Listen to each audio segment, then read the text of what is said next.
തന്റെ ഒറ്റ പേരിൽ തന്നെ താൻ എന്താണെന്നോ. റൈറ്ററാണ്, ആക്ടറാണ്, മോഡലാണ്, അതിലുപരി നല്ലൊരു മനുഷ്യ സ്നേഹിയാണ്.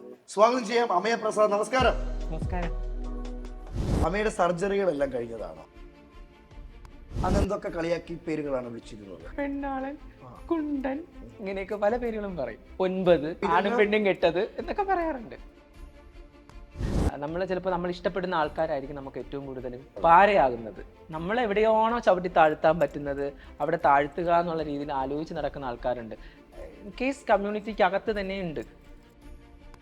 ഒരാൾ വളർന്നു വരുമ്പോൾ അവരെ നശിപ്പിക്കാനും അവരെ താഴ്ത്തിക്കെട്ടാനും അവരെ പിന്നെ അടിച്ച് അമർത്താനും കുറേ ആൾക്കാരുണ്ട്. സ്വന്തം ഐഡന്റിറ്റി തിരിച്ചറിഞ്ഞ് ജീവിച്ചു വരുമ്പോൾ ഇപ്പോഴും എൻ്റെ പുറകെ എന്നെ വേട്ടയാടുന്ന കുറേ ആൾക്കാരുണ്ട്. എന്തിനാന്ന് എനിക്കറിയില്ല. പ്ലീസ് നമ്മളെ കമ്മ്യൂണിറ്റി ആയാലും പുറത്തിരുന്നാലും അവർ നമ്മളെ മുന്നോട്ട് പോകാൻ സമ്മതിക്കില്ല. ഇന്നലെ വന്ന കൊച്ചല്ലേ, അവളെന്തിനാ ഇപ്പോൾ ഇത്രപ്പെട്ട് നമ്മളെക്കാളും വളരണ്ട എന്നുള്ള ചിന്തയിൽ നമ്മൾ അടിച്ചമർത്താൻ ശ്രമിക്കുന്ന ആൾക്കാരുണ്ട്. നമ്മളിപ്പം കമ്മ്യൂണിറ്റി കണക്ട് ചെയ്ത് വരുന്ന സമയത്തും ആ സമയത്തൊക്കെ നമ്മൾ മുമ്പൊക്കെ പല രീതിയിലും സെക്സ് വർക്ക് കാര്യങ്ങളുമായിട്ടൊക്കെ പോകേണ്ടി വന്നിട്ടുണ്ട്. സെക്സ് ആണെങ്കിൽ പോലും പരസ്പരം ഒരു സ്നേഹം വേണം ചെയ്യാനല്ലേ? തീർച്ചയായിട്ടും ഒരുപാട് അനുഭവിച്ചിട്ടുണ്ട്. പിന്നെ പറയണോ, ഇഷ്ടം പോലെ. നിങ്ങൾ ഒരു വാടക വീട് ചോദിച്ചു ചെന്നാൽ തരാൻ ആരും മനസ്സ് കാണിക്കത്തില്ല. കറക്റ്റ് ആണോ ഇത്? അഥവാ അങ്ങനെ കൊടുത്താൽ പോലും അവർ ചെയ്യുന്നത്, ഇപ്പോൾ 10,000 രൂപ വാടകയുടെ വീടാണെന്ന് വിചാരിച്ചു, അതിന് 20,000 രൂപ ചോദിക്കും. എന്തിനാണ് നമ്മൾ ഒഴിഞ്ഞു മാറി പോകട്ടെ എന്ന് വിചാരിച്ചിട്ടായിരിക്കും ചോദിക്കുന്നത്. എത്രയൊക്കെ നമ്മൾ വീട്ടിൽ നിന്ന് മാറി നിന്നാലും സഹോദരങ്ങൾ നമ്മുടെ ജീവൻ തന്നെയല്ലേ. അമ്മ വിളിച്ചിട്ട് ഓരോ കാര്യങ്ങൾ പറയുമ്പോൾ അവരെ കൂടെ ചേർത്ത് നിർത്താൻ ആഗ്രഹിക്കും. അല്ലെങ്കിൽ എന്തെങ്കിലും കാര്യങ്ങൾ പറഞ്ഞ് അവർക്ക് വേണ്ടിയിട്ട് എന്തെങ്കിലും ഹെൽപ്പ് ചെയ്യാൻ പറഞ്ഞില്ലെങ്കിൽ പോലും അങ്ങോട്ട് ചെയ്യാനുള്ളൊരു ത്വര ഉണ്ടാവും. കാരണം എൻ്റെ രക്തമാണ് എന്നുള്ളൊരു ചിന്ത. പക്ഷെ അവർക്കതില്ല എന്നുള്ളതാക്കുമ്പോൾ ഭയങ്കര സങ്കടം. ഇപ്പം ഷൈൻ ടോം ചാക്കോ എൻ്റെ ബെസ്റ്റ് ഫ്രണ്ട്, ഭയങ്കര സ്നേഹമാണ് ഞങ്ങൾ. പിന്നെ അതുപോലെ തന്നെ ധ്യാൻ ശ്രീനിവാസോട് ഇപ്പോൾ ഒരു സിനിമ അഭിനയിച്ച് കഴിഞ്ഞു. വിക്ടോറിയ എന്ന മൂവിയാണ്. അതിനകത്ത് നല്ലൊരു വേഷം ചെയ്തിരിക്കുകയാണ്. അപ്പോൾ അത് ഉടനെ റിലീസാവും. ഞാൻ കേട്ടൊരു കാര്യമാണ്, ബിഗ് ബോസ് ആണ് ഏറ്റവും വലിയ ലക്ഷ്യം. വെറുതെ കളിക്കാനല്ല, നല്ല രീതിയിൽ. അമ്മയെ പോയിട്ട് കപ്പുമായിട്ട് തന്നെ തിരിച്ചു വരാൻ ഞങ്ങൾ ആഗ്രഹിക്കുന്നു. Thank you.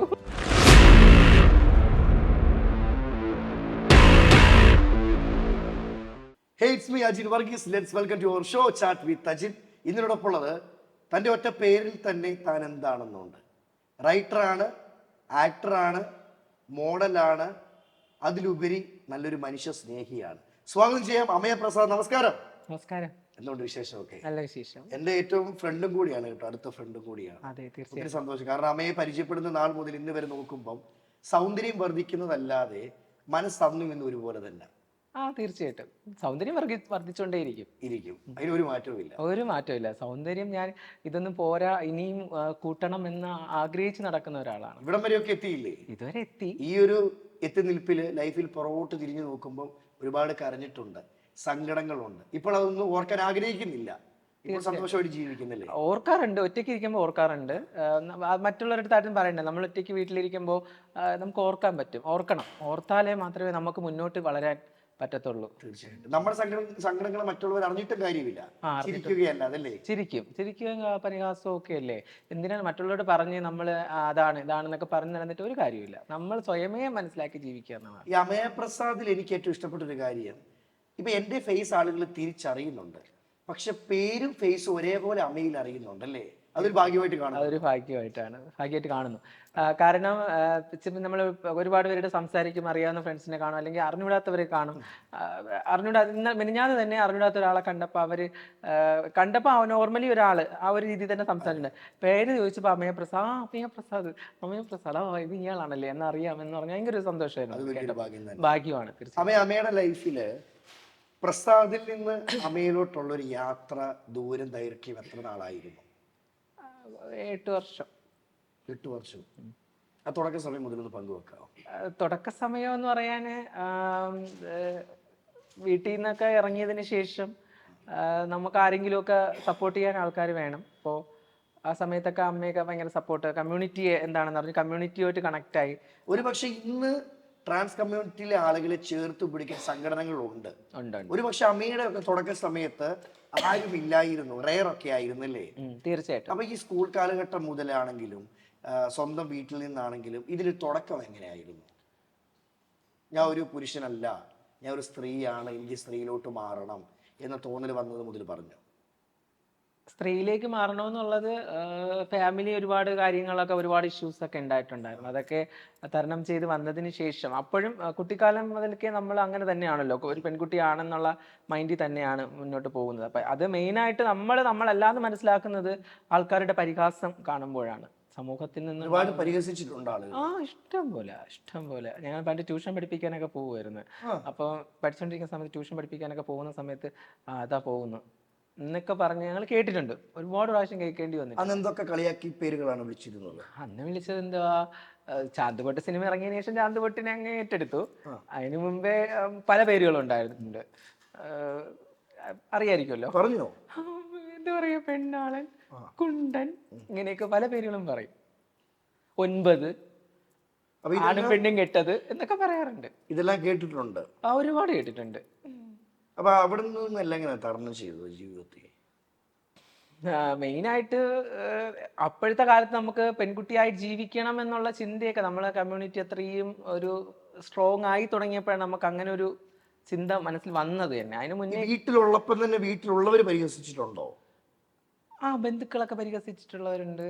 അല്ലാതെ വീട്ടില് സഹോദരങ്ങൾ തന്നെ എന്താ ഇങ്ങനെയൊക്കെ ചില സമയത്ത് നമ്മൾ വഴക്കുകൾ കൂടെ ഒക്കെ ചെയ്യുമല്ലോ, ആ സമയത്തൊക്കെ അതെന്താ ഇങ്ങനത്തെ ഒരു സ്വഭാവം എന്നുള്ള രീതിയിലൊക്കെ ചോദിച്ചിട്ടുണ്ട്. അപ്പം നമുക്കതൊരു വിഷമം. പിന്നെ എൻ്റെ ഫാമിലി, ഞാൻ ആളായതുകൊണ്ട് നമ്മൾ തന്നെയാണ് ഫാമിലിയെ കൊണ്ടുപോയിക്കൊണ്ടിരുന്നത്. അപ്പം അതുകൊണ്ട് പിന്നെ സഹോദരനായിരുന്നു. മൂത്തപുത്രനായിരുന്നു. ഇപ്പൊ പുത്രിയാണ്. അമ്മയ്ക്ക് സന്തോഷം. അമ്മ ഇപ്പോൾ ഭയങ്കര സപ്പോർട്ടാണ്. എൻ്റെ അമ്മ എന്നെ ഭയങ്കര ഇഷ്ടമാണ്. അമ്മ എപ്പോഴും വീട്ടിൽ വരും. പിന്നെ സഹോദരങ്ങളുടെ ഒരു എന്താ പറയുക, ചേർത്ത് നിർത്താൻ സഹോദരങ്ങൾക്ക് ഇഷ്ടമില്ലാത്തത് കൊണ്ട് അവർക്ക് ഇപ്പോഴും ഉൾക്കൊള്ളാൻ പറ്റുന്നില്ല. പക്ഷെ എന്നാൽ എന്തെങ്കിലും ആവശ്യം വന്നാൽ ഞാൻ ഭയങ്കരമായിട്ട് സപ്പോർട്ട് ചെയ്യും. പക്ഷെ അവർക്ക് എന്നാലും അത് എല്ലാവരിലും അങ്ങനെ തന്നെ ആയിരിക്കും. എന്നിൽ മാത്രമല്ല, എല്ലാവരിലും അങ്ങനെ തന്നെയാണ്. കാരണം കുറച്ച് പേരൊക്കെ ചിലപ്പോൾ അക്സെപ്റ്റ് ചെയ്തിട്ടുണ്ടാവും. അല്ലാതെ ഉള്ളവരെല്ലാം സഹോദരങ്ങൾക്കാണ് ഏറ്റവും കൂടുതൽ ബുദ്ധിമുട്ട് അക്സെപ്റ്റ് ചെയ്യാൻ. കാരണം അവർക്ക് മറ്റുള്ളവർ പറയുമ്പോൾ നിന്റെ ചേട്ടൻ അല്ലെങ്കിൽ നിന്റെ ആൾ ഇങ്ങനെ ആണല്ലോ എന്ന് പറയുന്ന കേൾക്കാനുള്ള ഒരു വിഷമം കൊണ്ടായിരിക്കും അവർ നമ്മളെ ചേർത്ത് പിടിക്കാൻ വിഷമിക്കുന്നത്. എത്രയൊക്കെ നമ്മൾ വീട്ടിൽ നിന്ന് മാറി നിന്നാലും സഹോദരങ്ങൾ നമ്മുടെ ജീവൻ തന്നെയല്ലേ? തീർച്ചയായിട്ടും നമ്മുടെ കൂടെ ജനിച്ചതാണ്, ഞങ്ങൾ ഒരുമിച്ച് വളർന്നവരാണ്. അപ്പോൾ ഒരു സമയത്ത് നമ്മൾ വീട്ടിൽ നിന്ന് ഇറങ്ങേണ്ട ഒരു അവസ്ഥ വരുമ്പോൾ, വീട്ടിൽ നിന്ന് മാറി നിൽക്കുമ്പോൾ അവരെ കാണാൻ കൊതിക്കും. ചിലപ്പോൾ അവരെ കൂടെ ചേർന്ന് നിൽക്കാൻ ആഗ്രഹിക്കും. അമ്മ വിളിച്ചിട്ട് ഓരോ കാര്യങ്ങൾ പറയുമ്പോൾ അവരെ കൂടെ ചേർത്ത് നിർത്താൻ ആഗ്രഹിക്കും. അല്ലെങ്കിൽ എന്തെങ്കിലും കാര്യങ്ങൾ പറഞ്ഞ് അവർക്ക് വേണ്ടിയിട്ട് എന്തെങ്കിലും ഹെൽപ്പ് ചെയ്യാൻ, പറഞ്ഞില്ലെങ്കിൽ പോലും അങ്ങോട്ട് ചെയ്യാനുള്ളൊരു ത്വര ഉണ്ടാവും. കാരണം എൻ്റെ രക്തമാണ് എന്നുള്ളൊരു ചിന്ത. പക്ഷെ അവർക്കതില്ല എന്നുള്ളതാക്കുമ്പോൾ ഭയങ്കര സങ്കടം. ഇപ്പൊ അമ്മയുടെ കണ്ണ് നിറയുമ്പോൾ എനിക്ക് തോന്നുന്നൊരു കാര്യമേ, ഒരുപാട് കോടികൾ എനിക്ക് വേണമെന്നോ ലക്ഷപ്രഭു ആകണമെന്നോ ഒന്നുമല്ല, എൻ്റെ ജീവനൂല്യം ഞാൻ സ്നേഹിച്ച സഹോദരങ്ങളൊന്ന് ചേർത്ത് പിടിച്ചിരുന്നെങ്കിൽ എന്ന് ചിന്തിച്ചിട്ടുണ്ടോ? തീർച്ചയായും. കാരണം ഇപ്പൊ എനിക്കറിയാം, ട്രാൻസ് കമ്മ്യൂണിറ്റിയിൽ ഒരുപാട് ആളുകൾ രാത്രി കാലങ്ങളിൽ വിഷമങ്ങളും സങ്കടങ്ങളും ആൾക്കാരോട് നേരിടാൻ തന്നെ ഭയക്കുന്നുണ്ട്. അത് എത്ര കാലഘട്ടം കഴിഞ്ഞാലും അവിടെയൊക്കെ എൻ്റെ സഹോദരങ്ങൾ എനിക്ക് ഉണ്ടായിരുന്നെങ്കിൽ ഞാൻ ഭയക്കേണ്ട എന്നൊക്കെ ചിന്തിച്ചിട്ടുണ്ടോ? ഒരുപാട് ചിന്തിച്ചിട്ടുണ്ട്. അങ്ങനെ എന്തെങ്കിലും ഒരു സഹോദരനെ മിസ് ചെയ്തൊരു സ്റ്റോറി ഒന്ന് പങ്കുവെക്കാവോ? സഹോദരങ്ങൾ കൂടെ ഉണ്ടായിരുന്നു നല്ലതായിരുന്നു എന്ന് തോന്നി തുടങ്ങിയപ്പോൾ? സഹോദരങ്ങൾ കൂടെ ഉണ്ടാക്കുമ്പോൾ ഇപ്പം മാരേജ് കഴിഞ്ഞ സഹോദരങ്ങൾ കുഞ്ഞുങ്ങളുടെ ആവശ്യങ്ങളൊക്കെ വരുന്ന സമയത്ത്, കുഞ്ഞിൻ്റെ ഒക്കെ ആവശ്യമൊക്കെ നടക്കുന്ന, കുഞ്ഞിൻ്റെ ബർത്ത്ഡേയോ അല്ലെങ്കിൽ ഫങ്ഷൻസ് ഒക്കെ നടക്കുന്ന സമയത്ത് നമുക്ക് പിന്നെ ബലിയിടാൻ പോകുന്ന സമയം, അച്ഛൻ മരിച്ചു പോയി ബലിയിടാൻ പോകുന്നത് പണ്ട് ഞാൻ പോകുമായിരുന്നു.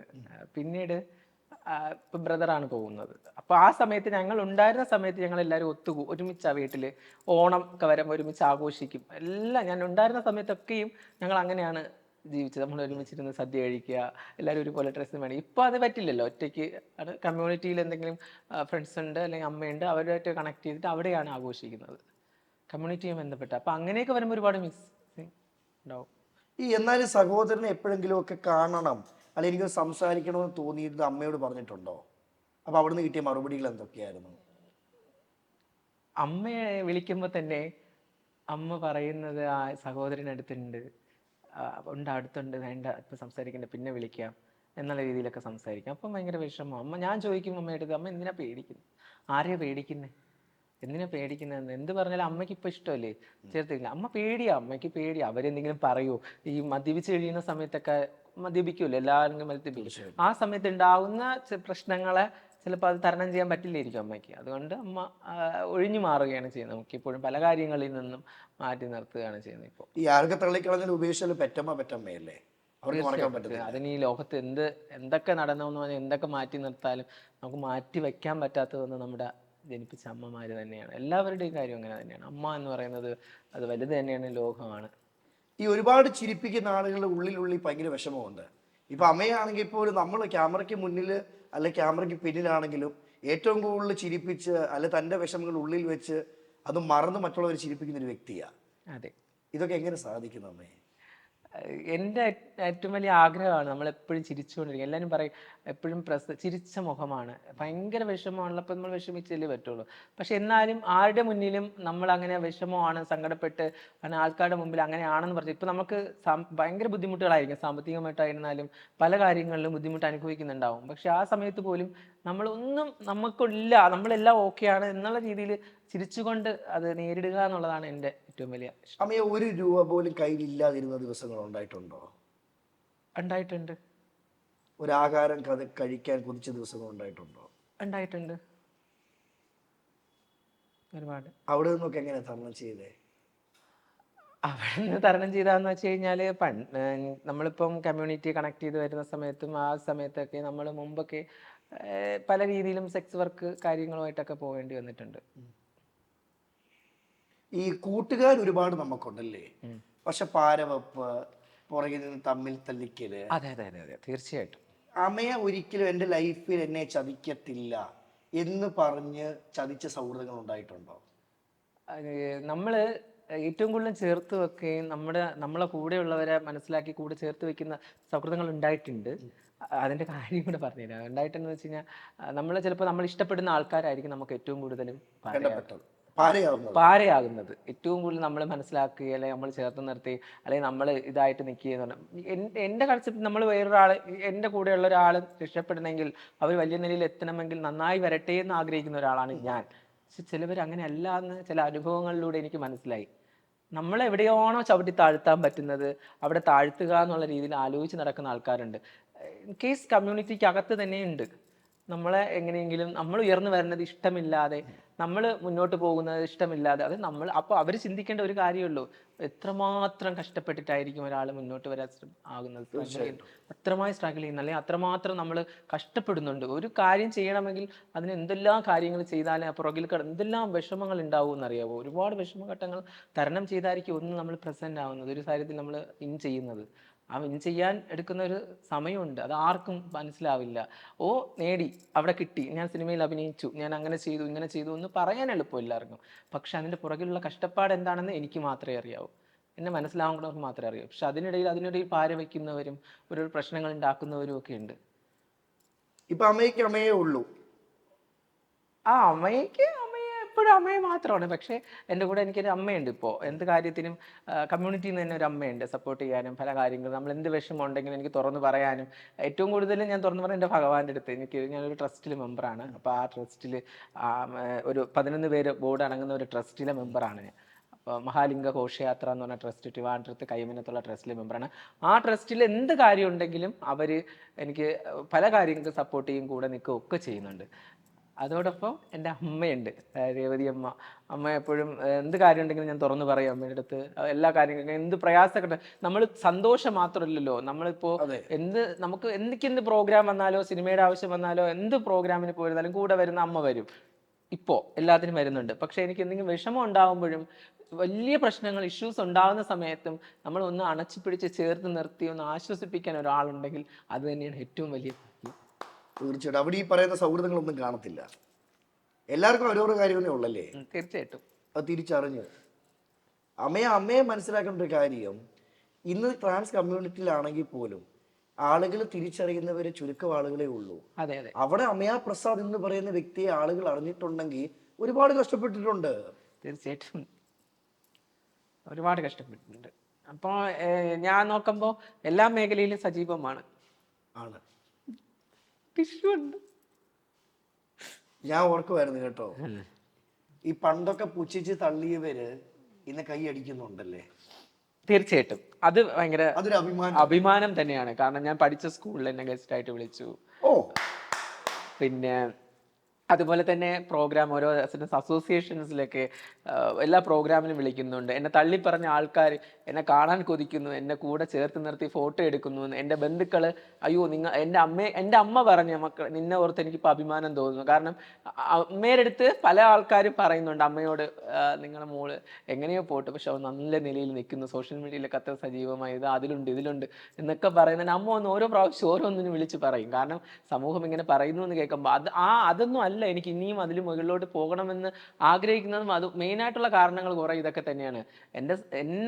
എന്നെ ഏറ്റവും ഇഷ്ടപ്പെടുന്ന എൻ്റെ അമ്മയായിരുന്നാലും, ഈ പറഞ്ഞ എന്നെ ഇപ്പോഴും തള്ളി പറയുന്ന എൻ്റെ സഹോദരങ്ങളായിരുന്നാലും, അവരൊരു സമയത്ത് എന്നെ ഓർത്ത് അഭിമാനത്തോടു കൂടി പറയണം അത് എൻ്റെ ആളാണെന്ന് പറഞ്ഞ് ചേർത്ത് നിർത്തണമെന്നൊരു ആഗ്രഹത്തോടെയാണ് ജീവിക്കുന്നത് ഇപ്പോൾ. ഇവിടം വരെയൊക്കെ എത്തി, പക്ഷെ ഇവിടം കൊണ്ടൊന്നും ഞാൻ അവസാനിപ്പിക്കുന്നില്ല. ഇല്ല, ഇത് സാമ്പിള് വെടിക്കെട്ട് അല്ലേ, അതെ. ഇനി വരാൻ പോകുന്നതേ ഉള്ളൂ. ഇനി മുന്നോട്ടുള്ള യാത്രകൾ അല്ലെ എൻ്റെ ഡ്രീം എന്തൊക്കെയാണ്? സിനിമയുമായാണ് ഇപ്പം മൂന്നാമത്തെ സിനിമ കഴിഞ്ഞു. ആദ്യം ജേണി ആന്റണി ആൽബർട്ട് സാറിന്റെ സിനിമയിലെ നായികയായിരുന്നു. എൻ്റെ കമ്മ്യൂണിറ്റി എല്ലാവരും കൂടെ ചേർന്ന് ഇപ്പോൾ കേരള ക്യൂർ പ്രൈഡ് നടന്ന സമയത്ത് ആ സിനിമ ഭാരത് ഭവനിൽ പ്രദർശനം ഉണ്ടായിരുന്നു. എല്ലാവരും കണ്ട് അഭിനന്ദിച്ചു. എനിക്ക് ഒരുപാട് സന്തോഷം തോന്നി. അത് ഇനിയിപ്പോൾ തിയേറ്റർ റിലീസിങ് കാര്യങ്ങളൊക്കെ ഉണ്ട്. എന്നാൽ സ്റ്റേറ്റ് അവാർഡൊക്കെ വന്നപ്പോഴും കമ്മ്യൂണിറ്റിയെ ബേസ് ചെയ്തിട്ടൊരു സിനിമ വന്ന സമയത്തും അത് നമുക്ക് നിരസിച്ചു. എൻ്റെ സിനിമ എന്നല്ല, ഒരുപാട് സിനിമകൾ.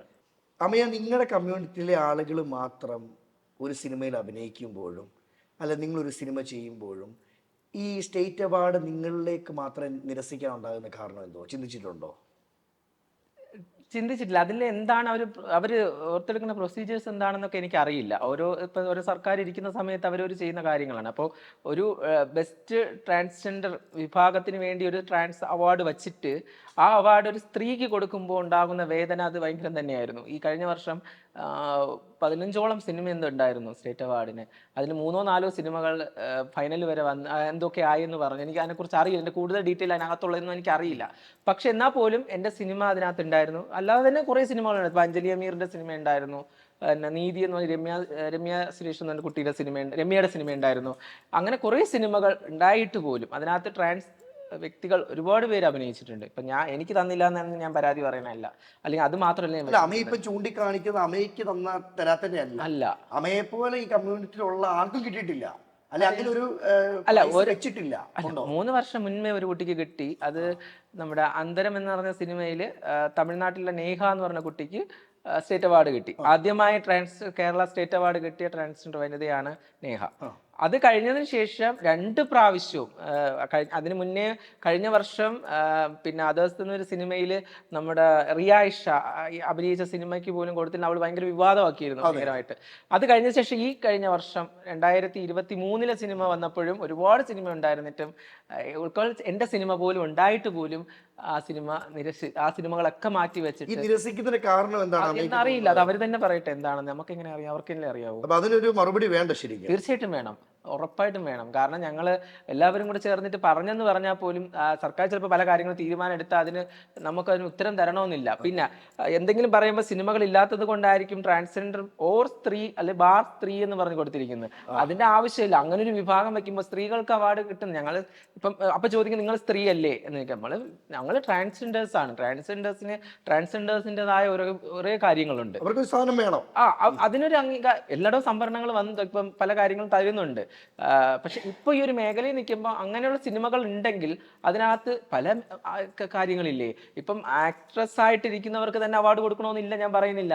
മേക്കപ്പ് ആർട്ടിസ്റ്റ് എത്ര പേരുണ്ട്, എത്ര സിനിമകളിൽ ട്രാൻസ് ആണ് മേക്കപ്പ് ചെയ്യുന്നത്, നമ്മുടെ കമ്മ്യൂണിറ്റിയാണ് മേക്കപ്പ് ചെയ്യുന്നത്, എത്രയോ പേർക്ക് ചെയ്യുന്നു. അതിൽ ഏറ്റവും ബെസ്റ്റ് ആയിട്ട് ചെയ്ത ഒരാളിന് കൊടുത്തൂടെ അവാർഡ്? അപ്പൊ അതിന് മുൻ നോക്കാതെ ഒരു സ്ത്രീയെ മാത്രം നോക്കി ഫോക്കസ് ചെയ്തുകൊണ്ട് അതിൽ നമുക്ക് പറ്റിയ സിനിമ ഇല്ലായിരുന്നു, അതുകൊണ്ടല്ല നമുക്ക് ഉൾക്കൊള്ളിക്കാൻ പറ്റിയില്ല എന്ന് പറഞ്ഞിട്ട് വേറൊരു ആളിനെ അതിനകത്ത് കണക്ട് ചെയ്തതിനോട് എനിക്ക് ഒട്ടും താല്പര്യമില്ല. അതാണ് എനിക്ക് വിഷമമായി പോയത്. ഭയങ്കര സങ്കടമായിരുന്നു ഈ കഴിഞ്ഞ വർഷത്തെ.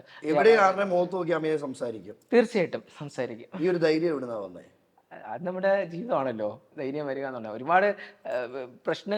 ഒരുപാട് പ്രശ്നങ്ങൾ തരണം ചെയ്തു വന്ന ഒരാളാണ് ഞാൻ. മറ്റുള്ളവരെ സംബന്ധിച്ചെന്നതിലുപരി ഞാൻ ഒരുപാട് സ്ട്രഗിൾ ചെയ്യേണ്ടി വന്നിട്ട്, കുറേ കാര്യങ്ങളിലൂടെ കുറേ വിഷമിച്ച് അല്ലെങ്കിൽ ഒറ്റയ്ക്ക് സങ്കടപ്പെട്ട് ഭയങ്കരമായിട്ട് ഇത് ചെയ്തിട്ടൊരു വ്യക്തിയാണ് ഞാൻ. അപ്പോൾ അത് കഴിഞ്ഞിട്ട് സ്വന്തം ഐഡന്റിറ്റി തിരിച്ചറിഞ്ഞ് ജീവിച്ചു വരുമ്പോൾ ഇപ്പോഴും എൻ്റെ പുറകെ എന്നെ വേട്ടയാടുന്ന കുറേ ആൾക്കാരുണ്ട്. എന്തിനാന്ന് എനിക്കറിയില്ല. ഞാൻ ആർക്കും ഒരു ബുദ്ധിമുട്ടിന് ഒരു ദ്രോഹം. അമ്മയ്ക്ക് ശത്രുക്കളുണ്ട്. ശത്രുക്കൾ മീൻസ് ഇപ്പൊ സോഷ്യൽ മീഡിയ തന്നെയാണ്. സോഷ്യൽ മീഡിയയിൽ എന്നെ ഇഷ്ടപ്പെടുന്നവരുണ്ടാവും, ഇഷ്ടം പോലെ ആൾക്കാർ ഇഷ്ടപ്പെടുന്നുണ്ട്. ഒരുപാട്, അതാണ് ഏറ്റവും വലിയ സന്തോഷം എന്ന് പറയുന്നത്. എന്നെ ഇഷ്ടപ്പെടുന്നു. ഇപ്പം 100% 70-80% ആൾക്കാർ എന്നെ ഇഷ്ടപ്പെടുന്നു എന്ന് പറയുമ്പോൾ എനിക്ക് ഭയങ്കര സന്തോഷം. അമ്മയെ ഇഷ്ടപ്പെടുന്ന ആളുകളോട് ഈ നിമിഷം എന്തുവാ പറയാനുള്ളത്? അവരോടൊക്കെ ഭയങ്കര സ്നേഹമാണ്, ഭയങ്കര ഇതാണ്. ആരെന്നെ ഇഷ്ടമാണെന്ന് ഞാൻ എപ്പോൾ പറഞ്ഞാൽ അവരെ കെട്ടിപ്പിടിച്ച് ഒരു ഉമ്മ കൊടുക്കും. അത് അത്രയ്ക്ക് ഇഷ്ടമാണ്. അവരുടെ അടുത്തൊക്കെ എനിക്ക് നന്ദിയാണ്. കാരണം ഒരുപാട് ഒരുപാട് ബുദ്ധിമുട്ടി ഞാൻ ഇതുവരെ എൻ്റെ കഷ്ടപ്പാടിനെ മനസ്സിലാക്കിയിട്ട് എന്നെ ഇഷ്ടപ്പെടുന്ന ആൾക്കാരോട് ഞാൻ എന്ത് ചെയ്യണം? സ്നേഹമല്ലേ വരണം. എനിക്ക് കാണുന്നത് നമ്മളെ വീട്ടിലുള്ളവരെ ചേർത്ത്, ഇപ്പം നമ്മളെ അമ്മ അല്ലെങ്കിൽ നമ്മുടെ സഹോദരങ്ങൾ എപ്പോഴും നമ്മളെ അടുത്തില്ല. അപ്പോൾ ഒറ്റയ്ക്ക് ജീവിക്കുമ്പോൾ നമ്മളെ കമ്മ്യൂണിറ്റിയിൽ നമ്മളെ ഇഷ്ടപ്പെടുന്ന കുറച്ച് ആൾക്കാരുണ്ട്. അവർ മാത്രം നമ്മളെ ചേർത്ത് നിൽക്കുന്നു. മറ്റു സമൂഹത്തിൽ നമ്മൾ എന്തെങ്കിലും പ്രോഗ്രാമിലോ മറ്റു കാര്യങ്ങളിൽ ഇൻവോൾവ് ആവുമ്പോഴാണ് അവരൊക്കെ കൂടുതലായിട്ട് ഇഷ്ടപ്പെടുന്നത്, ചേർന്ന് നിൽക്കുന്നത്. അപ്പോൾ ഇങ്ങനെയുള്ള ആൾക്കാർ ആ മോളെ ഇഷ്ടമാണ് അല്ലെങ്കിൽ മോളെ കൂടെ ഇരിക്കാൻ ആഗ്രഹമാണ് എന്നൊക്കെ പറയുന്നത് കേൾക്കുമ്പോൾ ഭയങ്കര സന്തോഷമാണ്. അപ്പോൾ അവരോട് എത്രയും ഭയങ്കര സ്നേഹമാണ്, നന്ദിയുണ്ട്. അവരോട് എപ്പോഴും ഇഷ്ടം മാത്രമേ ഉള്ളൂ. എത്ര നന്ദി പറഞ്ഞാലും തീരത്തില്ല. ഒരിക്കലും. അമ്മയ്ക്ക് ഒരുപാട് സൗഹൃദങ്ങളുണ്ട്. ഉണ്ട് ഉണ്ട് ഉണ്ട്. അവരിപ്പോഴും ചേർത്ത് പിടിക്കുന്നു, ചേർത്ത് നിർത്തുന്നു. ഒരുപാട് പേര്, ഞാൻ പറഞ്ഞില്ല ഇപ്പോൾ എന്നെ സഹായിച്ച ഒരുപാട് ആൾക്കാരുണ്ട്. ഒരുപാട് പല രീതിയിലും പല കാരണങ്ങളിലും എന്നെ ഹെൽപ്പ് ചെയ്ത ഒരുപാട് ഈ ആൾക്കാർ. വന്ന വഴിയും എന്നെ സഹായിച്ചവരെ ഞാൻ മറക്കാൻ ആഗ്രഹിക്കുന്നില്ല. ഇല്ല, ഒരിക്കലും മറക്കാനേ ആഗ്രഹിക്കത്തില്ല. അത് എപ്പോഴും ഓർമ്മയിൽ വയ്ക്കണം. എങ്കിൽ മാത്രമേ നമുക്ക് മുന്നോട്ട് ജീവിക്കാൻ പറ്റത്തുള്ളൂ. നമ്മൾ വന്ന വഴി മറക്കരുത് എന്ന് ഒരുപാട് കേട്ടിട്ടില്ലേ? പഴയ വന്ന വഴി മറക്കരുത്, ഒരിക്കലും മറക്കരുത്. നമ്മൾ വന്ന വഴി എപ്പോഴും ആലോചിച്ച് തന്നെ മുന്നോട്ട് ജീവിക്കണം. ഇന്ന് അമ്മയുടെ ഇന്റർവ്യൂ ആണ് ഞാൻ എടുക്കുന്നതെന്ന് നമ്മളെ പ്രേക്ഷകർ അറിഞ്ഞപ്പോൾ അവരെന്നോട് പേഴ്സണലി ചോദിക്കണം, അല്ലെ അമ്മയെ നേരിട്ട് കണ്ടാൽ ഇത് ചോദിച്ചേ പറ്റൂ എന്ന് പറഞ്ഞൊരു ചോദ്യമാണ്. ചോദിച്ചോട്ടെ? ചോദിച്ചോളൂ. അമ്മയുടെ വിവാഹം ഉടനെ കാണുമോ, അല്ലെ പ്രണയമുണ്ടോ? എൻ്റെ വിവാഹം, പ്രണയം ഉണ്ട്. വിവാഹത്തെക്കുറിച്ച് നമ്മൾ ഒരു ഇതിൽ ഇരിക്കുന്നതേ ഉള്ളൂ. അതിൻ്റെ ഫൈനലായിട്ടുള്ള ഇതൊക്കെ നമ്മളിപ്പോൾ വിവാഹം എന്ന് പറയുമ്പോൾ ഞാൻ പറഞ്ഞില്ല, എനിക്ക് ഭയങ്കര അംബിഷൻ, ഭയങ്കര ഒരുപാട് കാര്യങ്ങളുണ്ട്, ലക്ഷ്യമുണ്ട്. ആ ലക്ഷ്യത്തിലേക്കുള്ള യാത്രയാണ്. ആ യാത്ര ഇങ്ങനെ പൊക്കോണ്ടിരിക്കുകയാണ്. അപ്പൊ ആ യാത്രയ്ക്ക് ഒരിക്കലും തടസ്സം വരാൻ പാടില്ല. ആ യാത്ര ഇങ്ങനെ മുന്നോട്ട് പോകുന്നത്, അതിന് ഒരുപാട് ബുദ്ധിമുട്ട്, ഒരുപാട് കഷ്ടപ്പാടുണ്ട്. ഒരുപാട് കടമ്പകൾ കടന്നാണ് അങ്ങോട്ട് എത്തണം. അപ്പം ഇനിയും എത്താനുണ്ട് ഒരുപാട്. നമ്മളൊന്നും പഠിച്ച് പൂർത്തിയായില്ല, നമ്മളൊന്നും ആയിട്ടില്ല. നമ്മളിവിടെ, ഞാൻ ഇപ്പോഴും താഴെ നിൽക്കുന്ന ഒരാൾ തന്നെയാണ്. ഞാൻ ഒന്നും ആയിട്ടില്ല എന്ന് വിശ്വസിക്കുന്ന ഒരാളാണ്. ഒരിക്കലും കേട്ടോ. ഇല്ല, ഇനിയും നല്ല രീതിയിൽ മുന്നോട്ട് പോകണം. ഒരുപാട് നല്ല സിനിമകൾ ചെയ്യണം. ഒരുപാട് സിനിമകൾക്ക് അതിന് അവസരങ്ങൾ ഇനിയും തരണം. അപ്പൊ ഇതൊക്കെയാണ് ഞാൻ ചിന്തിക്കുന്നത്. അപ്പൊ കല്യാണം ചിന്തിച്ച് വച്ചിട്ടുണ്ട്. അമ്മയോട് ഒക്കെ പറഞ്ഞിട്ടുണ്ട്. അമ്മയൊക്കെ കൂടെ ഒക്കെ ആലോചിച്ചിട്ട് എന്താണെന്ന് വെച്ചാൽ ആ ഒരു സമയമാകുമ്പോൾ നടത്തും. വിവാഹം എല്ലാം ഉടനെ നടക്കട്ടെ. അതെ, കല്യാണത്തിന് വിളിക്കണേ. തീർച്ചയായിട്ടും നമുക്കൊരു പൊളി വിളിക്കണം. പിന്നെ പൊളി വയ്ക്കണം. ഇഷ്ടപ്പെട്ട നടൻ ആരാ മലയാള സിനിമയിൽ? എനിക്ക് മലയാള സിനിമയിലെ ഏറ്റവും ഇഷ്ടപ്പെട്ട നടൻ അത് പറയണോ? ഒരുപാട് പേരുടെ നല്ല ഫ്രണ്ട്ഷിപ്പ് ഉണ്ട്. ഇപ്പം ഷൈൻ ടോം ചാക്കോ എൻ്റെ ബെസ്റ്റ് ഫ്രണ്ട്. ഭയങ്കര സ്നേഹമാണ് ഞങ്ങൾ. എൻ്റെ പുസ്തക പ്രകാശനം എല്ലാത്തിനും വന്നിട്ടുള്ള ആളാണ്. പിന്നെ അതുപോലെ തന്നെ ധ്യാൻ ശ്രീനിവാസനോട് ഇപ്പോൾ ഒരു സിനിമ അഭിനയിച്ച് കഴിഞ്ഞു. അപ്പോൾ വിക്ടോറിയ എന്ന മൂവിയാണ്, അതിനകത്ത് നല്ലൊരു വേഷം ചെയ്തിരിക്കുകയാണ്. അപ്പോൾ അത് ഉടനെ റിലീസാവും. എല്ലാവരും ഇഷ്ടമാണ്. ഒരാളെ പ്രത്യേകിച്ച് ഇഷ്ടമെന്ന് ചോദിച്ചറിയില്ല, എല്ലാവരും ഇഷ്ടമാണ്. ഇപ്പൊ അമ്മ ഇപ്പൊ അഭിനയിച്ചതിൽ ഓരോ ക്യാരക്ടർ ഉണ്ടല്ലോ. അതെ. എന്നാലും അമ്മയുടെ ഉള്ളില് ഇന്നൊരു കഥാപാത്രം എനിക്ക് പറ്റും, അങ്ങനെ ഒരു കഥാപാത്രം വന്നാൽ ഞാൻ ചെയ്യും, അങ്ങനെ മനസ്സിലുള്ള ഒരു കഥാപാത്രം ഏതായിരിക്കും? എനിക്ക് നമ്മുടെ ആ സിനിമയുടെ പേര് എപ്പോഴും പറയാം, സിനിമയുടെ പേര് കോശി, എന്തോ അയ്യപ്പനും കോശിയില് ബിജു എൻ്റെ വൈഫായിട്ട് അഭിനയിക്കുന്ന ഒരാളുണ്ട്. അങ്ങനത്തെ ക്യാരക്ടറുകളൊക്കെ ചെയ്യാൻ ഭയങ്കര ഇഷ്ടം. അങ്ങനത്തെ ഒരു സ്റ്റോറിയെ സബ്ജക്റ്റ് ഇപ്പോൾ ഒരാൾ സംസാരിച്ചിട്ടുണ്ട് എൻ്റെ അടുത്ത്. നീതി എന്ന മൂവി ചെയ്ത ഡയറക്ടർ തന്നെ ഇപ്പോൾ എൻ്റെ അടുത്ത് അങ്ങനെ ഒരു സംഭവം ചെയ്യണമെന്ന് പറഞ്ഞിട്ടുണ്ട്. അവരിപ്പം ഉണ്ണി മുകുന്ദനെ വെച്ചിട്ടുള്ള കാര്യങ്ങളുമായിട്ടൊക്കെ നിൽക്കുന്നു. അപ്പം അതിനകത്ത് വന്നാൽ ആ വേഷം, അങ്ങനത്തെ വേഷങ്ങൾ, അവൻ്റെ ക്യാരക്ടർ റോളുകൾ ചെയ്യാൻ ഭയങ്കര ഇഷ്ടമാണ്. അതായത് വെറുതെ വന്ന് പോകാൻ ആഗ്രഹിക്കുന്നില്ല, ഇല്ല, വന്നാൽ അമയ പ്രസാദം നിന്നുള്ള പോലെ സിഗ്നേച്ചർ സിനിമയിൽ പതിപ്പിക്കണം. അതെ, അത് ട്രാൻസ്ജെൻഡർ എന്നുള്ള രീതിയിലല്ല, ഒരു എന്ന് വെച്ചാൽ എല്ലാ രീതിയിലുള്ള ക്യാരക്ടർ ചെയ്യാൻ, എന്ന് വെച്ചാൽ ഒരു സ്ത്രീ ചെയ്യുന്ന എല്ലാ ക്യാരക്ടർ ചെയ്യാൻ. ഇപ്പം അങ്ങനെ ഞാൻ അഭിനയിച്ചു, കുറേയൊക്കെ ചെയ്തിട്ടുണ്ട്. അപ്പം ഇനിയും അങ്ങനെയുള്ള വേഷങ്ങൾ ചെയ്യാം. അപ്പം ട്രാൻസിനെ ഫോക്കസ് ചെയ്ത് ആ ട്രാൻസിൻ്റെ സംഭവം വന്നാൽ മാത്രമേ ചെയ്യിപ്പിക്കുള്ളൂ എന്ന് പറഞ്ഞിട്ട് മാറ്റി നിർത്തുന്നതിനോട് എനിക്ക് ഒരു യോജിപ്പില്ല. ഇപ്പം അമ്മയുടെ കമ്മ്യൂണിറ്റിയിൽ നിങ്ങൾ അനുഭവിക്കുന്ന വേദനകൾ എന്തൊക്കെയാണ്? കമ്മ്യൂണിറ്റിയിൽ അനുഭവിക്കുന്ന വേദന ഒരുപാട്. ഇപ്പം ഞാൻ അമ്മയെ ആയത് കൊണ്ട് ഞാനിങ്ങനെ ഒരുപാട് കഷ്ടപ്പെട്ട് ഇന്നവരെ ആയി അങ്ങനെയുള്ളത്. ഇപ്പം മെയിനായിട്ട് അനുഭവിക്കുന്നതെന്ന് വെച്ച് കഴിഞ്ഞാൽ ജോലി ഒരു ഇമ്പോർട്ടൻ്റ് ആണ്. എല്ലാവർക്കും ജോലിയൊക്കെ കിട്ടി എല്ലാ ഈ കൊടുക്കാത്തതിന്റെ കാരണം നിങ്ങൾ അന്വേഷിച്ചിട്ടുണ്ടോ? ഇല്ല അങ്ങനെ ഇപ്പം കൊടുക്കാത്തതിന് അവരുടെ ഉള്ളിലൊക്കെ ഇപ്പൊ ഇതായിരിക്കും, ഇങ്ങനെ നമുക്കൊരു ജോലി തന്നാൽ എന്താകും എന്നുള്ള ചിന്തയായിരിക്കും. കമ്പനി മുടിയും കമ്പനി മുടിയും എന്നുള്ളതിലുപരി എന്നൊക്കെ ചിന്തകളാണ്. അവരുടെ ചിന്തകൾ വേറെയാണ്, വേറെ പലതുമാണ്. നമ്മളും മറ്റുള്ളവരെ പോലെ ഒരു സാധാരണ ആൾക്കാർ തന്നെയാണ് നമ്മളെല്ലാവരും. എന്ത് തന്നാലും എന്ത് ജോലി ചെയ്യാൻ തന്നിരുന്നാലും നമ്മൾ വൃത്തിയായി ഏറ്റവും ഭംഗിയായിട്ട്, ഇപ്പൊ ഉദാഹരണത്തിന് ഒരു വീട് നമ്മൾ നമുക്ക് റെന്റ് വീട് കിട്ടാൻ മുമ്പൊക്കെ ഭയങ്കര പാടാ. ഞാൻ പലരെയും ഇന്റർവ്യൂ ട്രാൻസ് കമ്മ്യൂണിറ്റിയിലെ ആളുകളെ എടുക്കുമ്പം ഇവരെല്ലാവരും പറയുന്ന ഒറ്റ പ്രശ്നം എന്ന് പറയുന്നത്, നിങ്ങൾ ഒരു വാടക വീട് ചോദിച്ചു ചെന്നാൽ തരാൻ ആരും മനസ്സ് കാണിക്കത്തില്ല. കറക്റ്റ് ആണോ ഇത്? സത്യമാണ്. ആയിരുന്നു, ആണിപ്പോഴും അങ്ങനെയൊക്കെ ഉണ്ട്. പക്ഷെ ഇപ്പോ മാറി വരുന്നു, എല്ലാം മാറി വരുന്നു. അപ്പൊ ഇത് മാറി വരുന്നുണ്ട്, വീടുകളൊക്കെ കൊടുക്കുന്നുണ്ട്. അത് പക്ഷെ കൊടുക്കുന്നത്, അഥവാ അങ്ങനെ കൊടുത്താൽ പോലും അവർ ചെയ്യുന്നത്, ഇപ്പൊ 10,000 രൂപ വാടകയുടെ വീടാണെന്ന് വിചാരിച്ചു, അതിന് 20,000 രൂപ ചോദിക്കും. അവർ എന്തിനാണ് നമ്മൾ ഒഴിഞ്ഞു മാറി പോകട്ടെ എന്ന് വിചാരിച്ചിട്ടായിരിക്കും ചോദിക്കുന്നത്. പക്ഷെ ഞങ്ങൾ എന്ത് ചെയ്യും? 20,000 രൂപ കൊടുത്ത് ആ വീട് എടുക്കും. അതിലേ വേണ്ടേ നമുക്ക് കിടക്കാനൊരു വീടില്ലെങ്കിൽ. അപ്പോൾ ഇപ്പോൾ പല കാര്യങ്ങൾക്ക് ഇപ്പോൾ സർക്കാർ എല്ലാവർക്കും അതിനുവേണ്ടി ആനുകൂല്യങ്ങൾ കൊടുത്തു തുടങ്ങി. വസ്തുവും വീടും ഒക്കെ തന്നു തുടങ്ങിയിട്ടുണ്ട്, എല്ലാവർക്കും കൊടുത്തു തുടങ്ങുന്നു എന്നൊക്കെ പറയും. കുറച്ച് പേർക്ക് കിട്ടിയിട്ടുണ്ട്. അപ്പം അങ്ങനെ വരുമ്പോൾ, മുന്നോട്ട് പോകുമ്പോൾ എല്ലാവർക്കും കിട്ടിയാൽ ഒരുപാട് സന്തോഷം. അതെല്ലാം ഉടനെ ശരിയാവട്ടെ അല്ലേ? തീർച്ചയായിട്ടും. അതാ ജോലിയും ഇതൊക്കെ. ഇപ്പോൾ പലവരും പറയും, ഈ സെക്സ് വർക്കിന് നിൽക്കുന്ന കാര്യങ്ങൾ ചോദിക്കാറുണ്ട്. സെക്സ് വർക്കിന് നിൽക്കുമ്പോൾ എന്തിനാണ് അവർ നിൽക്കുന്നത്, എന്തിനാണ് അങ്ങനെ നിൽക്കുന്നത് എന്നൊക്കെ ചോദിക്കുന്നുണ്ട്. അപ്പൊ അങ്ങനെ ചെയ്യും. അതാണ് ആദ്യം ചോദിക്കേണ്ടത്. ഞങ്ങൾ അപ്പൊ പിന്നെ എന്ത് ചെയ്യണം? വേറെ സെക്സ് വർക്കർ ആണ് നിങ്ങൾ, സെക്സിനെ കൊണ്ട് മാത്രമേ നിങ്ങളെ കൊണ്ട് പ്രയോജനമുള്ളൂ എന്ന് പറയുന്ന ആളുകളോട് ഞാൻ വിയോജിപ്പ് കാണിക്കുന്ന കാരണം, സെക്സ് ആണെങ്കിൽ പോലും പരസ്പരം ഒരു സ്നേഹം വേണം ചെയ്യാനല്ലേ? തീർച്ചയായിട്ടും. അത് പലപ്പോഴും ആളുകൾ മനസ്സിലാക്കുന്നില്ല. തോന്നിയിട്ടുണ്ടോ?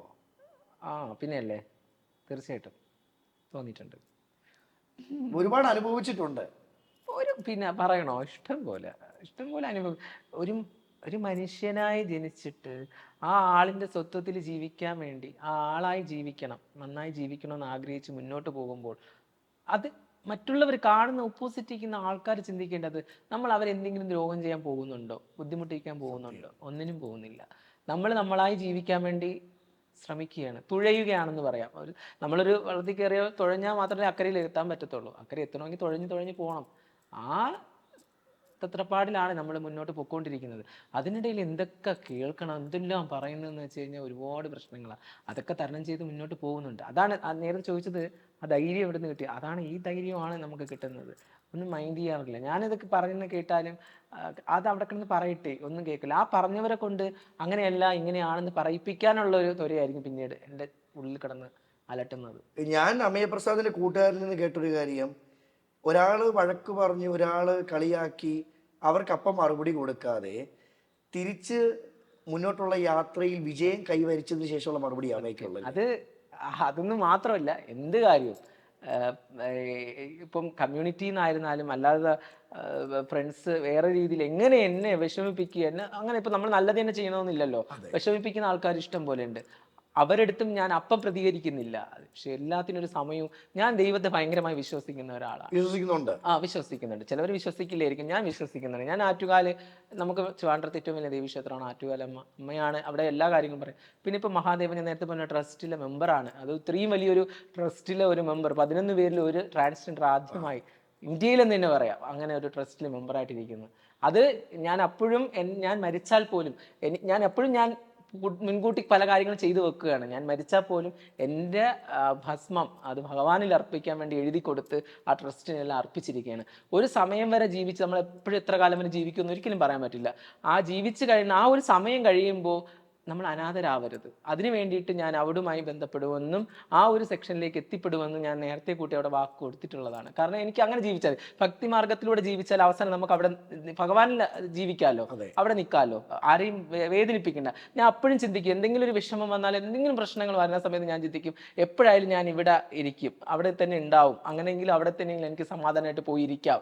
അതുകൊണ്ട് ആരോടും വൈരാഗ്യമില്ല, വിദ്വേഷമില്ല, ഒന്നുമില്ല. എനിക്ക് എന്ത് ചെയ്യുന്നവരും എനിക്ക് എന്ത് അറിയാമായിരിക്കും. ഒരാൾ വളർന്നു വരുമ്പോൾ അവരെ നശിപ്പിക്കാനും അവരെ താഴ്ത്തി കെട്ടാനും അവരെ പിന്നെ അമർത്താനും കുറേ ആൾക്കാരുണ്ട് എന്ന് വിശ്വസിക്കുന്നുണ്ട് ഞാൻ. ഒരുപാട് പേരുണ്ട് പല കാര്യത്തിനും. ഇൻ കേസ് എന്തെങ്കിലും ഒരു പ്രോഗ്രാം വന്നാൽ പോലും അതിലേക്ക് എത്തിപ്പെടാതിരിക്കാൻ വേണ്ടി പലവരും ശ്രമിക്കുന്നുണ്ട്. ഞാൻ അറിഞ്ഞ കാര്യങ്ങളാണ്. കേസ് നമ്മളെ കമ്മ്യൂണിറ്റി ആയാലും പുറത്തിരുന്നാലും അവർ നമ്മളെ മുന്നോട്ട് പോകാൻ സമ്മതിക്കില്ല. ഓ അമ്മയോ അതെന്തിനാ കാണുമ്പോൾ ചിരിച്ച് കളിച്ച് ചിരിക്കും. ഇന്നലെ വന്ന കൊച്ചല്ലേ, അവളെന്തിനാ ഇപ്പൊ ഇത്ര പെട്ടെന്ന് അങ്ങ് നമ്മളെക്കാളും വളരണ്ട എന്നുള്ള ചിന്തയിൽ നമ്മൾ അടിച്ചമർത്താൻ ശ്രമിക്കുന്ന ആൾക്കാരുണ്ട്. സത്യമുണ്ട്. അതുകൊണ്ടാണ് പല കാര്യങ്ങളിലും പല പ്രശ്നങ്ങളിലും എനിക്ക് കിട്ടേണ്ട അവസരങ്ങൾ, എനിക്ക് കിട്ടേണ്ട കാര്യങ്ങൾ പോലും നഷ്ടപ്പെട്ടു. പക്ഷെ എന്തൊക്കെ നഷ്ടപ്പെടുത്തിയാലും അത് മനുഷ്യരാണ്. മേളിലൊരു ദൈവം ഉണ്ടെങ്കിൽ നമുക്ക് വേണ്ടത് നമ്മളെ തന്നെ തേടി വരും. തീർച്ചയായിട്ടും തേടി വരും. അവയെ നമുക്ക് എന്ത് പ്രെഡിക്റ്റ് ചെയ്യാം? നാളെ നമ്മൾ എവിടെ പോകുന്നു, ഇന്ന് എന്ത് ചെയ്യുന്നു? നമുക്ക് മനുഷ്യർക്ക് പ്രെഡിക്റ്റ് ചെയ്യാൻ പറ്റാത്ത ഒറ്റ കാര്യം മരണം മാത്രമല്ലേ? സത്യം. ഒരിക്കലും പ്രെഡിക്റ്റ് ചെയ്യാൻ പറ്റില്ല. ഒരിക്കലും എപ്പോഴാണ് മരിക്കുന്നതെന്ന് പറയാൻ പറ്റില്ല. എപ്പോൾ മരിച്ചു പോകുന്നു. ഇപ്പൊ അമ്മയുടെ ജീവിതത്തിൽ ഏറ്റവും വലിയ ആഗ്രഹം ആക്ട്രസ് ആകുന്നതിലുപരി ഞാൻ ജനിച്ചുവോ മരിക്കുമ്പം എന്നെ 10 പേര് അറിഞ്ഞിട്ട് മരിക്കണം എന്നൊരു ആഗ്രഹം. അങ്ങനെയാണ്. കാരണം അതിന് സത്യം അത് പറഞ്ഞതിന് മെയിനായിട്ട് ഞാൻ ചിന്തിക്കുന്നത് പരിഹാസങ്ങളും കളിയാക്കലുകളും ഇഷ്ടം പോലെ പല രീതിയിൽ പല ഇതിൽ ഇപ്പോഴും കേൾക്കുന്നുണ്ട്, അന്നും കേട്ടിട്ടുണ്ട്, ഇപ്പോഴും മുന്നേയും അനുഭവിച്ചുകൊണ്ടിരിക്കുകയാണ്. അപ്പം ആ പറഞ്ഞവരിൽ നിന്നൊക്കെയും ഒരു സമയത്ത് ഞാൻ മരിക്കുന്നതിന് മുന്നെയെങ്കിലും അമയാന്നുള്ള ഒരാളുടെ രീതിയിൽ അത് ഭയങ്കരമായ ഒരു ചരിത്രത്തിൽ തന്നെ അറിയുന്ന രീതിയിലാക്കി മരിക്കണമെന്ന് തന്നെയാണ് ഞാൻ ആഗ്രഹിക്കുന്നത്. അത് ചിലപ്പോൾ അഹങ്കാരമായി പോകുമെന്ന് ചോദിച്ചാൽ എനിക്കറിയില്ല. പക്ഷെ എൻ്റെ ആഗ്രഹം അതാണ്. അതിന് വേണ്ടിയിട്ട് ഞാൻ ചെയ്യും. ഇപ്പോൾ ആത്മകഥ എഴുതിയിരുന്നായിരുന്നാലും ഞാൻ എഴുതി വെച്ചു. പ്രസാദിൻ്റെ അമയാവുന്നത് വരെയുള്ള ആത്മകഥ ഞാൻ നന്നായി എഴുതി വെച്ചു. അപ്പോൾ അത് വായിക്കുന്നവർ അത് കൃത്യമായി മനസ്സിലാവും ആത്മകഥ ഇങ്ങനെയാണെന്നുള്ളത്. പല കാര്യങ്ങളിലും പല പ്രോഗ്രാമുകളിലും ഞാൻ അത് ഇൻവോൾവ് ആകുന്നുണ്ട്. ഇനിയും ഇപ്പോൾ സാഹിത്യ അക്കാദമി അവാർഡിന് എൻ്റെ ആത്മകഥ പോയിരിക്കുന്നു. അത് വരട്ടെ. ഇനിയിപ്പോൾ അടുത്തും സ്റ്റേറ്റ് അവാർഡുകളും നാഷണൽ അവാർഡ് സിനിമ പോയിരിക്കുന്നു. അപ്പോൾ നാഷണൽ അവാർഡ് വരികയാണെങ്കിൽ അതും മനുഷ്യന് ആഗ്രഹിക്കാമല്ലോ, കിട്ടുമോ ഇല്ലയോ. നമ്മൾ പോയിട്ടുണ്ട്, അത് കിട്ടട്ടെ. കിട്ടുമ്പോൾ നമുക്കതൊരു ചരിത്രം തന്നെയാണ് തീർച്ചയായിട്ടും. അതിനുവേണ്ടി മാത്രമാണ് ഞാൻ ഇപ്പോഴും മുന്നോട്ട് എന്ന് പ്രാർത്ഥിക്കുന്നു, ആശംസിക്കുന്നു. Thank you. ഈ തുഴച്ചിൽ ഇവിടെ കൊണ്ട് നിർത്തല്ലേ കേട്ടോ? ഒരിക്കലും നിർത്തൂല. അമ്മയുടെ സർജറികളെല്ലാം കഴിഞ്ഞതാണോ? എല്ലാം കഴിഞ്ഞതാണ്. അപ്പോൾ എത്ര രൂപയോളം ചിലവായിട്ടുണ്ട് സർജറിക്ക്? എനിക്ക് സർജറിക്ക് എന്തായാലും 8-9 ലക്ഷം രൂപ അടുപ്പിച്ചായി. 9 ലക്ഷം രൂപകളായിട്ടുണ്ട്. ഈ സർജറി ചെയ്യുന്ന സമയത്ത് ഇപ്പം പുരുഷൻ പ്രസാദിൽ നിന്ന് നമ്മൾ കണ്ണാടിയിൽ നോക്കുമ്പോൾ എനിക്ക് സ്ത്രീ ആവണം, സ്ത്രീയിലേക്ക് മാറണം. അപ്പം പുരുഷനായ പ്രസാദിനെ കണ്ണാടിക്ക് മുമ്പിൽ കണ്ടിട്ടുണ്ട്. ആ സെയിം പ്രസാദ് തന്നെ സ്ത്രീ ആയതിനു ശേഷം സ്ത്രീ അമ്മയായിട്ടും കണ്ടിട്ടുണ്ട്. പൊട്ടിക്കരഞ്ഞ നിമിഷമുണ്ടോ സ്ത്രീ ആയതിനു ശേഷം? അല്ലെ സന്തോഷിച്ചിട്ടുണ്ടോ? പൊട്ടിക്കരഞ്ഞിട്ടില്ല, സന്തോഷിച്ചിട്ടുണ്ട്. എന്തിനാ പൊട്ടിക്കരയുന്നത്? പ്രസാദായിരിക്കുന്ന സമയത്ത് സന്തോഷിച്ചിട്ടില്ല എന്ന് വെച്ചാൽ സന്തോഷിച്ചിട്ടുണ്ട്. പ്രസാദായിരുന്നപ്പോഴും ആർക്കും ബുദ്ധിമുട്ടായിട്ടൊന്നും പോയിട്ടൊന്നുമില്ല. അവനവൻ്റെ കാര്യങ്ങൾ നോക്കി മുന്നോട്ട് ജീവിച്ചു. ആ ജീവിത സാഹചര്യത്തിൽ ഒരുപാട് പ്രശ്നങ്ങൾ തരണം ചെയ്യേണ്ടി വന്നു. അത് മനുഷ്യനാണ്, സാഹചര്യം കൊണ്ട് അങ്ങനെയൊക്കെ ഉണ്ടായി. ആ ഉണ്ടായതിനൊക്കെ ഞാൻ ഇപ്പോഴും അത് എൻ്റെ മനസ്സിലുണ്ട്, എപ്പോഴും ചിന്തയായിട്ട് തന്നെ ഉണ്ട്. സർജറിയൊക്കെ കഴിഞ്ഞ് പെൺകുട്ടി ആയപ്പോൾ ഞാൻ കുറച്ചുകൂടെ നല്ല രീതിയിൽ സന്തോഷിക്കുക ചെയ്തത്. കാരണം നമ്മൾ ആഗ്രഹിച്ചതാണല്ലോ. തീർച്ചയായിട്ടും. ഞാനൊരു എൻ്റെ ഉള്ളിലൊരു പെൺകുട്ടിയുണ്ട്. ആ പെൺകുട്ടിയായിട്ട് ഇരിക്കുമ്പോൾ നമ്മൾ ശരീരം കൊണ്ടും പെൺകുട്ടിയായി മാറണം. ചിലവരൊക്കെ പറയും അമ്മയുടെ പിന്നെ ഇൻ്റർവ്യൂ കണ്ടിട്ട് പഠിച്ചു വരുന്ന കുട്ടികൾക്ക് കോളേജുകളിൽ, ഇപ്പോൾ എല്ലാ കോളേജുകളിലും അല്ലെങ്കിൽ സ്കൂളുകളിലൊക്കെ ട്രാൻസ്ജെൻഡേഴ്സിനൊക്കെ പല സീറ്റുകളുണ്ട്. പഠിച്ചു വരുന്ന കുട്ടികളുണ്ട്. ട്രാൻസ് ആയിട്ട് തന്നെ പിള്ളേരുകളുണ്ട്. ഇപ്പൊ പഠിച്ചുകൊണ്ടിരിക്കുന്ന യൂണിവേഴ്സിറ്റി കോളേജിൽ എല്ലായിടത്തും പല PG എടുക്കുന്നവരും പല രീതിയിൽ ട്രാൻസ് എന്ന ഐഡന്റിറ്റി തന്നെയാണ് മുന്നോട്ട് വരുന്നത്. അപ്പോൾ എൻ്റെ പഴയ ഇൻ്റർവ്യൂ കണ്ട സമയത്തുള്ള ആൾക്കാർ ഇപ്പോഴും ഇടയിൽ കമ്മ്യൂണിറ്റിയിലുള്ള ആൾക്കാർ വരെ പറയുന്നുണ്ട്, അമ്മയെ കൊടുക്കുന്ന ഓരോ ഇതും ഇനി വളർന്നു വരുന്ന കുട്ടികൾക്ക് അതൊരു പ്രചോദനമാക്കരുത്, അവരെ അതുപോലെ ആകാൻ വേണ്ടി ശ്രമിപ്പിക്കരുത് എന്നുള്ള രീതിയിൽ. കാരണം അമ്മയുടെ ലൈഫ് സ്റ്റൈല് അങ്ങനെ ആയിരുന്നത് കൊണ്ട് എല്ലാവരും അമ്മയെ പോലെ ആകണമെന്ന് ഞാൻ ഒരിക്കലും പറഞ്ഞിട്ടില്ല. അമ്മയെ ജീവിച്ചു വന്ന സാഹചര്യം അങ്ങനെ ആയിരുന്നത് കൊണ്ട് അമ്മയെ അങ്ങനെയായി മാറി, അമ്മയായി മാറാനുള്ള ശ്രമം അമ്മയായി തീർന്നു. അതുപോലെ എല്ലാവരും കണ്ടുപഠിക്കണമെന്ന് ഞാൻ ഒരിക്കലും പറയില്ല. കേരള നിയമസഭാ പുസ്തകോത്സവം നടന്ന സമയത്തും ആ വലിയൊരു സദസ്സിലും സ്പീക്കർ ഇരിക്കെ ആ വലിയൊരു സദസ്സിലും ഞാൻ സംസാരിച്ച ഒരേ ഒരു കാര്യം, വിദ്യാഭ്യാസ സമയം മുതലേ കുട്ടികൾക്ക് അതിനുള്ള കാര്യങ്ങൾ കൊടുത്തു തുടങ്ങിയാൽ, അല്ലേ, നമ്മൾ ജെൻഡറിന്റെ ഇക്വാലിറ്റിയെ കുറിച്ച് പഠിപ്പിച്ചാൽ, മനസ്സിലാക്കി കൊടുത്തു കഴിഞ്ഞാൽ പിന്നെ അതൊരു വിഷയമായി വരില്ല. പിന്നീട് അവർ ഫാമിലി ആയി കഴിഞ്ഞു അല്ലെങ്കിൽ പ്രശ്നങ്ങളായി അങ്ങനെയായി ഇങ്ങനെയായി എന്നൊന്നും ആരും പറഞ്ഞ് അതിന് ഇത് ചെയ്ത് നടക്കേണ്ട ആവശ്യമില്ല. മറ്റുള്ളവരായിരിക്കും. എപ്പോഴും എനിക്ക് പറയാനുള്ള ഒരു കാര്യം, നമ്മൾ എന്താണോ ആ ഒരു ഐഡന്റിറ്റിയിൽ ജീവിക്കാൻ ശ്രമിക്കുക. നമ്മൾ അവിടെ പേടിക്കരുത്. ഉറപ്പായിട്ടും ഉറപ്പായിട്ടും. കാരണം ഞാനൊരു ട്രാൻസ്ജെൻഡർ ആണ്, അല്ലെങ്കിൽ ഞാനൊരു ഗേ ആണ്, അല്ലെങ്കിൽ ഞാൻ ലെസ്ബിയൻ ആണ്, ഞാൻ ബൈസെക്സ് ആണ്, ഞാൻ എന്താണോ അതാണ് എന്ന് തുറന്നു പറയുക. എന്ന് വെച്ചാൽ സുപ്രീം കോടതി വിധിയുണ്ട്, നമ്മൾ നമ്മളായി ജീവിക്കാൻ 2019 ഒരു വിധി പിടിപ്പിച്ച് കഴിഞ്ഞു. ഉറപ്പായിട്ടും. അപ്പൊ അത് വന്നതിന് ശേഷം മുതൽ നമുക്ക് ജീവിക്കാൻ ആരെയും പേടിക്കേണ്ട ആവശ്യമില്ല, നമുക്ക് നമ്മളായി ജീവിക്കാം. അപ്പൊ പിന്നെ ജീവിക്കുമ്പോൾ നമ്മളൊരു ട്രാൻസ്ജെൻഡർ ആണെന്ന് അപ്പോഴേ മനസ്സിലാക്കി ജീവിച്ചാൽ അങ്ങനെ തന്നെ പോവുക. അതെ. അമ്മയെ ഇന്നും 4 ചുവരിനുള്ളില് പുരുഷനായിക്ക് എനിക്ക് സ്ത്രീ ആവണം, അല്ല സ്ത്രീ ആയിക്ക് എനിക്ക് പുരുഷനാവണം എന്ന മനോഭാവത്തിൽ 4 ചുവരിൻ്റെ ഉള്ളിൽ അടിമപ്പെട്ട് വീട്ടുകാരുടെ സമ്മതമില്ലാതെ പുറത്തിറങ്ങി വരാൻ ആഗ്രഹിക്കുന്ന കുട്ടികളുണ്ടോ ഇന്നും? ഇഷ്ടം പോലെ. എന്നെ ഇൻസ്റ്റാഗ്രാമിലും ഫേസ്ബുക്കിലും ഒക്കെ ഒരുപാട് പേര് മെസ്സേജ് അയച്ച് ചോദിക്കാറുണ്ട്. അവരയക്കുന്ന മെസ്സേജുകൾ എന്തൊക്കെയാ അവർ പറയുന്നത്? എനിക്കും അമ്മയെ ചേച്ചിയെ പോലെ ആകണം, അമ്മയെ ചേച്ചിയെ പോലെ എനിക്കിങ്ങനെ ഒരു ആഗ്രഹമുണ്ട്, ഞാൻ ഇങ്ങനെയാണ്, അമ്മയെ ചേച്ചിയെ പോലെ ആകാൻ പറ്റുമോ? ഞാൻ പറഞ്ഞു അമ്മയെ ചേച്ചിയെ പോലെ ആകാം, അമ്മയെ ചേച്ചിയെ പോലെ ആകണം. നമുക്ക് ഇപ്പോൾ എൻ്റെ ഉള്ളിൽ, ഞാൻ ഫാമിലി, എൻ്റെ അച്ഛനും അമ്മയുടെ ഇതിൽ ഞാൻ ഇങ്ങനെ പേടിച്ചാ ജീവിക്കുന്നത്. ഞാൻ പറഞ്ഞു നമ്മുടെ ജെൻഡറായി നമ്മൾ പുറത്ത് പറഞ്ഞ് ജീവിക്കുന്നത് എന്താ കുഴപ്പം? കമ്മ്യൂണിറ്റി അതിന് സപ്പോർട്ട് ചെയ്യണമെന്നില്ല. കമ്മ്യൂണിറ്റി ചേർത്ത് പിടിച്ച് കമ്മ്യൂണിറ്റിയോട് വലിച്ചഴിച്ച് ആരും കൊണ്ടുവന്ന് നീ ട്രാൻസ്ജെൻഡർ ആവുമെന്ന് പറഞ്ഞ് പിടിച്ച് ആരും കയറ്റുന്നില്ല. അപ്പൊ സ്വയമേ മനസ്സുകൊണ്ട് സ്വയമേ അപ്പോൾ തീരുമാനിച്ചു. മെസ്സേജ് അയക്കുന്ന കുട്ടികൾ പറയുന്നത് എന്താണ്? വീട്ടുകാർ സമ്മതിക്കത്തില്ല, അല്ലെങ്കിൽ എനിക്ക് പറയാൻ പേടിയാണെന്നാണോ? തീർച്ചയായിട്ടും പേടിയാണ് അവർക്ക്. ഈ 2024 ആളുകളുണ്ട്. പേടിയുള്ളവരുണ്ട്, പുറത്ത് പറയാൻ പേടിക്കുന്ന ആൾക്കാരുണ്ട്. അവരുടെ അടുത്ത് ഞാൻ പറഞ്ഞു കൊടുക്കുന്നത്, നിങ്ങൾ ധൈര്യപൂർവ്വം നമ്മളായിട്ട് ജീവിക്കാൻ ശ്രമിക്കുക. ഇപ്പം ഒരുപാട് പുരോഗമിച്ചു കഴിഞ്ഞു. തീർച്ചയായിട്ടും.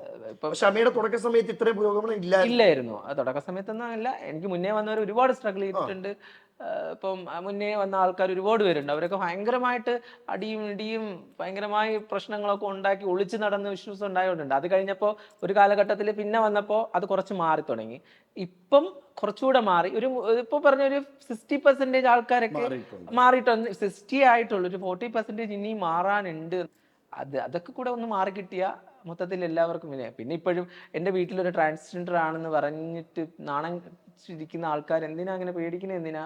അവരുടെ ഐഡന്റിറ്റിയിൽ ജീവിക്കാൻ അവരെ വിട്ടുവിടും. ഇപ്പൊ പേരൻസിനോടായാലും ഞാൻ പറഞ്ഞു. അപ്പൊ ഞാനിപ്പോ ഇങ്ങനെ ഇരുന്ന് പറയുമ്പോൾ അവർ ചിലപ്പോൾ എന്നെ അടിക്കാൻ വന്നെന്ന് വരും. ചിലപ്പോൾ അങ്ങനെ അത് എന്തിനാ മാറ്റുന്ന. ഞാൻ പറയട്ടെ, ഒരു വീട്ടിൽ ജീവിച്ചിരുന്ന കൊച്ച് ഒരു സമയത്ത് ആരും കാണാതെ ഒളിച്ചോടി പോകുന്നതിനേക്കാളും നല്ലത് സ്വന്തം കുട്ടിയെ കൂടെ ചേർത്ത് നിർത്തി കൊണ്ടുപോക്കൂടെ? ആ ആളിന്റെ ഇഷ്ടത്തിനനുസരിച്ച് ജീവിക്കാനുള്ള അവസരങ്ങൾ കൊടുത്തൂടെ? ഒരുപാട് മേഖലകളിൽ ഇപ്പോൾ പല രീതിയിലും ജീവിക്കാൻ പറ്റുന്നുണ്ടല്ലോ. ജെൻഡർ ഇപ്പോൾ 3ആയിട്ട്, ഇപ്പം മെയിൽ ആൻഡ് ഫീമെയിൽ ട്രാൻസ്ജെൻഡർ എന്ന് ഇപ്പം എല്ലായിടത്തും ഉണ്ട്. പിന്നെ എന്തുകൊണ്ട് പേടിക്കണം? അങ്ങനെ ജീവിക്കാമല്ലോ. അമ്മയപ്പം മുന്നോട്ടുള്ള ആഗ്രഹങ്ങളെല്ലാം സാധിക്കട്ടെ. ഞാൻ കേട്ടൊരു കാര്യമാണ്, ബിഗ് ബോസ് ആണ് ഏറ്റവും വലിയ ലക്ഷ്യം. സീസൺ 1 മുതൽ ട്രൈ ചെയ്യുന്നുണ്ടല്ലേ? സീസൺ 1 മുതൽ എല്ലാ സീസണിലും ഇങ്ങനെ വരും, അവസാനം വരെ എത്തിക്കും. ലാസ്റ്റ് ഇപ്പൊ കഴിഞ്ഞ ലാസ്റ്റ് സീസണിൽ 6ലും ഫൈനൽ വരെയും ചിലപ്പോൾ കിട്ടും എന്നുള്ള ഒരു, നമ്മൾ അങ്ങനെയാണ്, നമുക്ക് പ്രതീക്ഷിക്കാമല്ലോ എന്തോ.